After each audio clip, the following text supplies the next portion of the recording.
நான் எப்படி பார்க்கிறேன்னா, மாண்புமிகு மத்திய உள்துறை அமைச்சர் நேற்று ஒரு மெசேஜ் ட்விட்டர்ல போட்டிருந்தாங்க. தமிழ்நாட்டில் தேசிய ஜனநாயக கூட்டணியின் ஆட்சி அமையும், இந்த மது வெள்ளத்தையும் ஊழல் புயலையும் நாங்கள் முறியடிப்போம் அப்படின்னு சொல்லியிருக்காங்க. அவர் ஒரு சிறந்த ஒரு அரசியல் தலைவர். அவருடைய ட்விட்டரை உங்களுக்கு எல்லாவற்றையும் உணர்த்தும். இதுக்கு போய் நான் விளக்கம் கொடுக்க வேண்டிய அவசியம் இல்லை.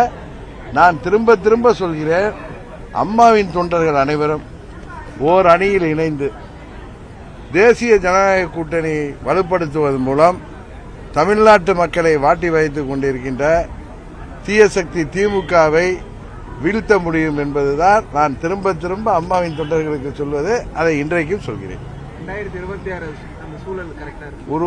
உருவாகி வருகிறது. அதைதான் மத்திய உள்துறை அமைச்சர் மாண்புமிகு அமித்ஷா அவர்கள் சொல்லியிருக்கிறார்.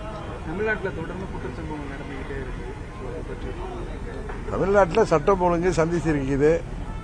சட்டம் ஒழுங்குக்கு பொறுப்பு ஏற்கின்ற முதலமைச்சர் மேடைகளிலே தோன்றி ஏதாவது கதா காலட்சேபம் செய்கிறார்,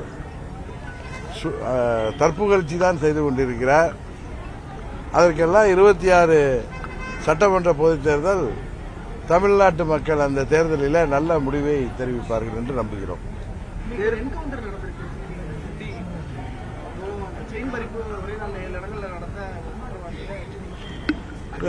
அதாவது காவல்துறை சட்டம் ஒழுங்கை பராமரிக்கின்ற பொழுது பராமரிக்க வேண்டும்.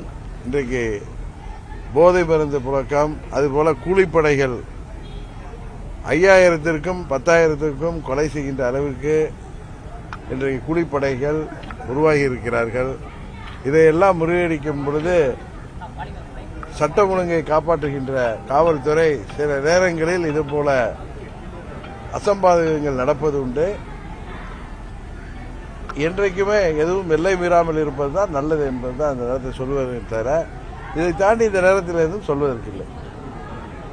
திமுக தேர்தல் அறிக்கையில 90% நிறைவேற்றுன்னு சொல்லிட்டு இருக்காங்க. ஆனா இருந்தாலும் நாளுக்கு நாள் போராட்டங்கள் அதிகரிச்சுட்டே இருக்கு. இதை பற்றி அதாவது 90% நிறைவேற்றவில்லை என்பதுதான் முதலமைச்சர் சொல்றதோட உண்மையான கூற்று. அதான் நேற்று கூட பாத்தீங்க, ஜாக்டோ ஜியோவை சேர்ந்தவர்கள் பழைய ஓய்வூதிய திட்டத்தை அறிவிக்கணும்ங்கிறது.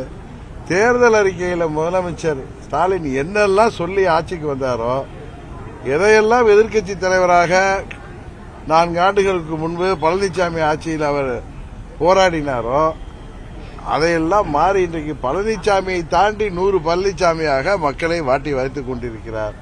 பழனிசாமியே தேவலாங்கிற அளவிற்கு இன்றைக்கு நிலைமை மாறி வருகிறது. அதுதான் அதுக்கு ஏற்றாற்போல் பழனிசாமியும் இனி திருந்துவார் என்று நம்புகிறோம். அவ்வளவுதான்.